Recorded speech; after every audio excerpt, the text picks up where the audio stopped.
Hello buddy, welcome to another video. And today we're at Bempton Cliffs for one reason, to introduce you to this, which is my Olympus stroke OM system 150-400 F4.5 Pro. Big White as it's known in the industry, and if you sort of watch the channel for a while, you know I've got the 300 F4, which is one of my favourite lenses. It's an absolute beautiful lens. So it took a while to actually sort of A, save up for this thing, and B, decide that yeah, it was something that I was going to go for. But I had the chance to try one, and it sort of swayed my arm enough to actually sort of give it a go. So go get some shots off, and we'll have a talk about sort of what I think to it, and what really sort of led me to sort of make the move from the 300. So let's have a wander.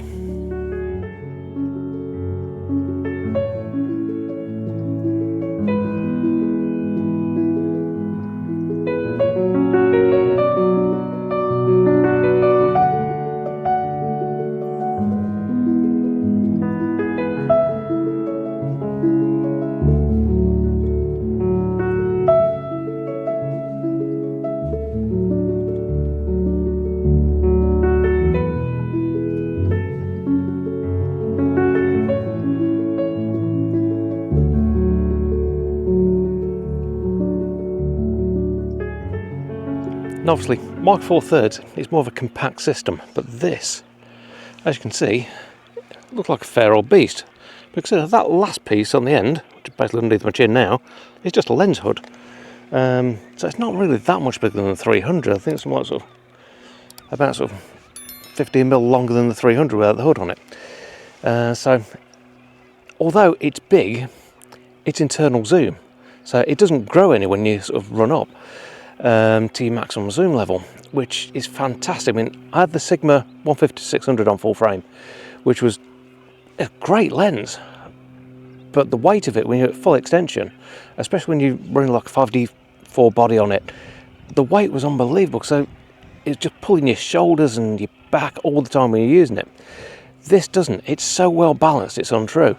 And certainly tied with the M1 Mark II, it's almost sublime using it. You don't really notice the weight of it at all. It's 1.8 kilograms, which is sort of 300 grams more than my 300. But you don't really feel the difference because it's so well balanced. I think that's the key to it. It's really well thought out, and obviously you've got your usual weather sealing on it and stuff like that. So it's a great lens to get out in the field, no matter what the conditions. I've got to admit, I really enjoy using it, and not just for the fact that the range is fantastic. It's just the usability is absolutely fantastic on it.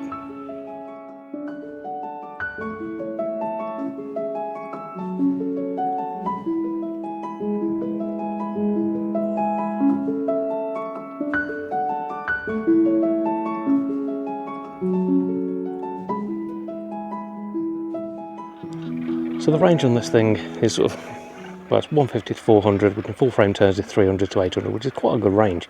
But it does have a built-in 1.25 teleconverter, which essentially takes the long range up to 500 at F5.6, which is pretty bright for equivalent of 1000mm. It will take the teleconverter as well. I've not bothered trying them yet because frankly, it's just that good as it is. But definitely, it's got such clarity to it. It's not quite up there with the 300. But it's very, very marginal. Certainly side by side you'd be hard pushed to actually tell the difference between the two when you're actually getting shots. Obviously you'd have to be mindful again, the tendency with sort of big long zoom is you try and sort of get things that are way out of its range. You start getting heat haze and stuff in the way, so you've got to be mindful of that side of things. But generally it's a great usable lens, and with having that teleconverter built in, it's absolutely fantastic. Now I've just been sort of watching a Kestrel, which actually sat on the cliff face down here at the moment. I'll just put the video up now. Basically that's the onboard stability that you get with it. This is handheld, I'm not resting on anything, and it really shows. With the M1 Mark II you got 8.5 stops of stability. It's almost sublime how good it is. But yeah, that's the great thing about this thing. It's really, really controlled and gives you a lot of opportunities that normally you wouldn't get. Very much like the 300, but up another step with the extra range that you get from it.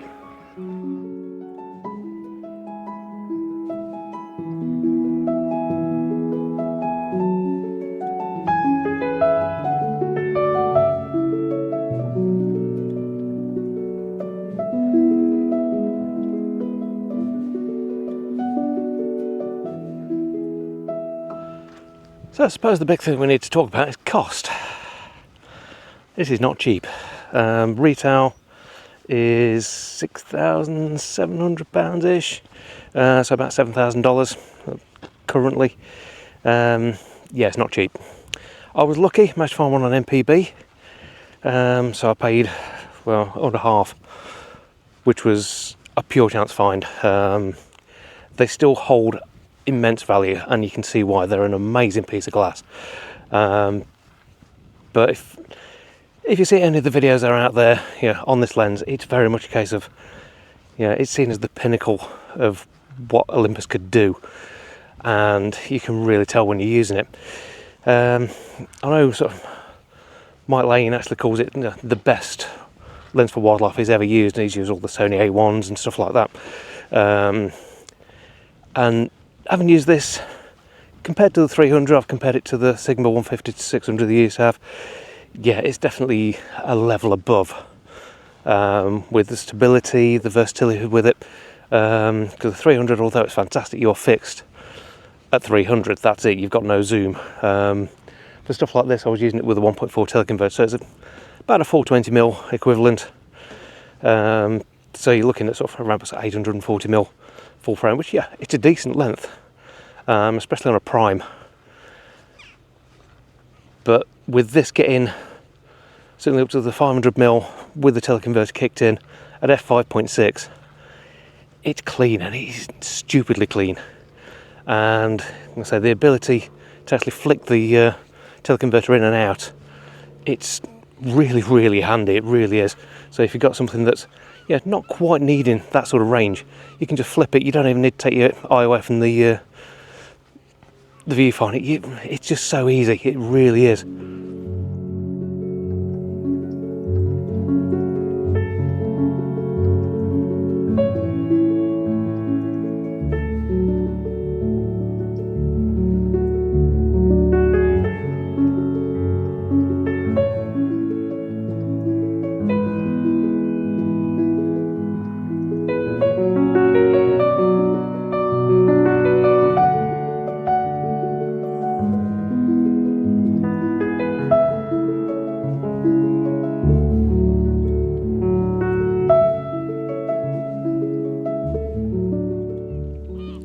So as far as buttons go, if you excuse the gulls in the background, you've got your range for your zoom up on the top there. That basically limits your zoom range. So if you've got something that's further than 6 meters away, you can flip that, or if it's closer than 6 meters, you can flip that in. So it just reduces the time to focus on it. Obviously got your AF or AMF, so autofocus and manual focus switch on there. Your lens sync as well, so image stability. Now down the bottom you've got LFN or preset and a little sound button. Now I'll show you what that actually does. Now on this side of the lens, just above the teleconverter flip, which is so easy it's untrue, you can actually put a lock on there so you don't accidentally flip it as well. There's a little set button. And essentially, once you've got a focus point that you want to keep, so say you're in a hide and you've got a specific point where you're looking for birds, you can set your focus on that point. Press that button there, and that'll actually sort of preset that focus. Now on the front of the lens, all the way around, you've got, if I can get this to focus, these little black buttons, and they are your function buttons, which ties into that switch there with the LFN and preset. When it's in preset mode, no matter where you're focused, if you hit one of those buttons, and there's 4 of them all the way around the top as well, that'll just completely reset the focus. So once you're in place with that set, press one of those black buttons and it'll instantly sort of focus back. Obviously, if you have it in the other mode, into LFN, that's actually part of the programming for the camera, so you can actually program a different mode or something like that just on the button. You just flip the button on the end of the lens and you're instantly straight in there. Really handy feature. I've used it quite a few times, because obviously when you're doing panning around but you've got something that you've got an eye on, you can actually hit the button, preset that focus, and you're all done. And so I'll show you how easy it is for the teleconverter as well. That's off, that's on. No pressure, really easy to flip between the two. Like I say, if you're in a mode you don't want to accidentally hit it, there's a lock that you can just slide across and it just stops you from moving it. Really well thought out, and like I say, it's so easy to use, and wow, what a design feature.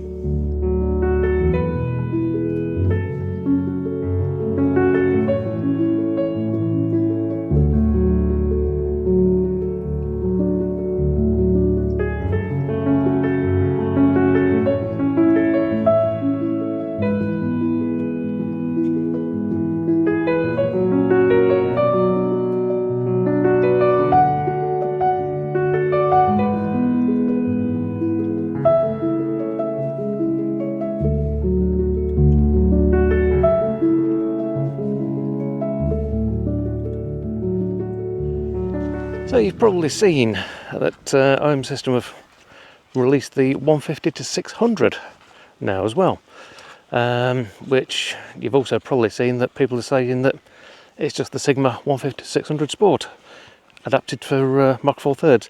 Now it's a little bit more than that because they've actually incorporated some of the Sync IS, so it actually syncs up with the body.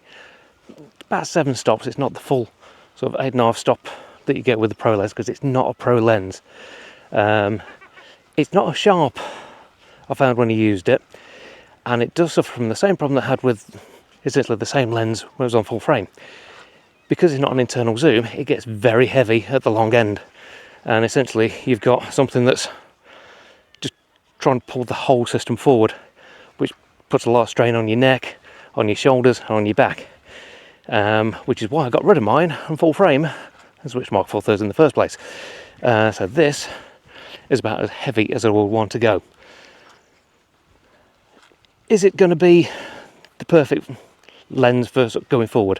Yes, I think it is. The versatility is sublime. The fact that I can do telemacro with it and great clarity. It's got plenty of range to it. It's got the clarity when you're actually getting the shots as well. Your keeper rate, because the stability is high, and the fact that it's stupidly fast to focus, pretty much the same as the 300 was. Yeah, it's an amazing setup. Is it for everybody? I don't think it would be. This is probably as far as you could go with Mach 4/3 setup for wildlife. I don't think I'd want to go any further than this. Certainly I wouldn't give it, sort of the weight of the 150-600. If you were sat with a monopod or a tripod or whatever, wouldn't be a problem. You'd get some cracking shots, the clarity would be up there. You wouldn't get quite the exact clarity that you get with this lens because of the fact that this is Pro and they designed it right to the nth degree. But it's still a cracking lens. Comparison to the 300, it's as good, definitely. I know the 300 is exceptional, being a prime, but this is as good.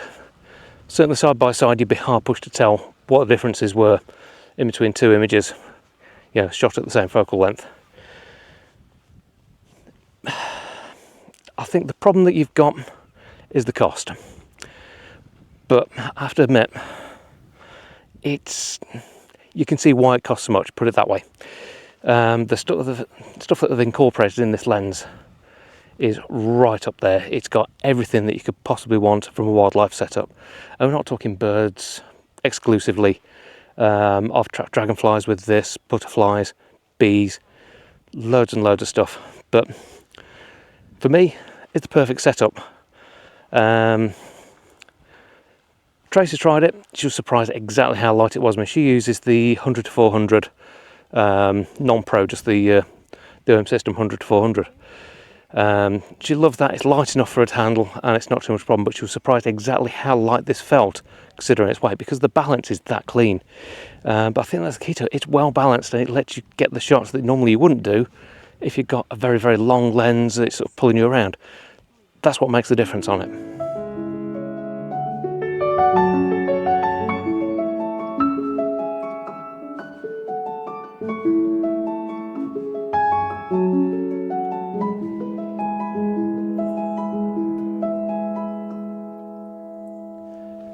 So there we go, that's my initial sort of findings on Big White. It's astonishing, it really is, and it's not something that I was expecting to be able to get, but like I say, it came up at the right time, at the right price at MPB, and yeah, it still took some saving, but yeah, I think it's definitely worthwhile, certainly for the amount of shooting I do. I mean, there's an argument, you only really need something like this if you're going pro, but it's given me more enjoyment, which is what I do photography for. It's not for the money, it's for the enjoyment. I'd love to do it for the money, but I'm afraid that's quite a difficult gig. But yeah, certainly for the enjoyment of it, it's perfect. And it's certainly that, I'm happy now with the setup I've got. O1 Mark II and Big White. Yeah, it's astonishing, it really is. But yeah, drop us a comment down below, of your thoughts with it. Have you had a chance to try this? What other lenses have you tried? sort of in this range, because obviously wildlife wise there's quite a selection, right the way down from the Olympus, so it's 75 to 300, just bog standard lens. Obviously there's the 100 to 400, the 300 as well. As well as this, there's a range of stuff. Even the 40 to 150 is a great wildlife lens, especially if you pair it with the teleconverter as well. It's a great setup. But have you tried it? Is it something that you've considered? Would you consider something like this sort of lens, purely for enjoyment side of things? Because frankly, I love it. It's brilliant. But like I said, I'll leave the video here for now. And if you liked it, please do give us a big thumbs up. Helps the channel out no end. Basically just helps YouTube put the video out to other people, and sort of spreads the content, as it were. But if you really have liked it, hit subscribe as well. Get more of this sort of stuff from me every week. But from quite a warm Bempton Cliffs, thanks for watching. We'll see you again next time. Take care.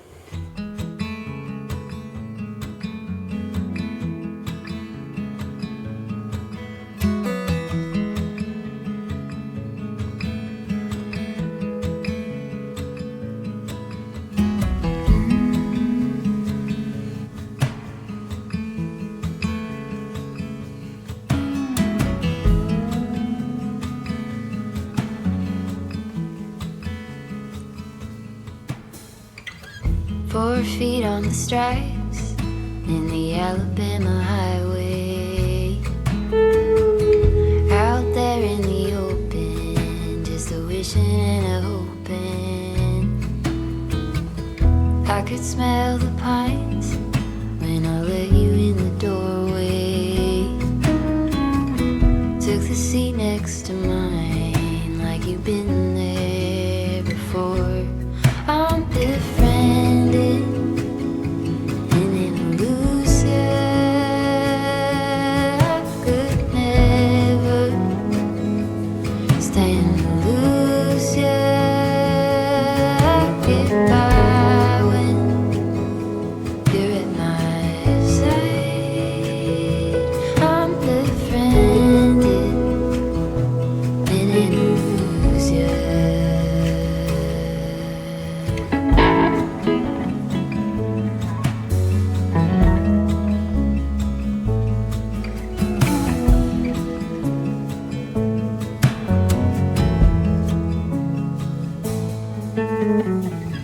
At the end of my bed, in the palm tree lightning, it was nothing you did, I just felt my low lightning.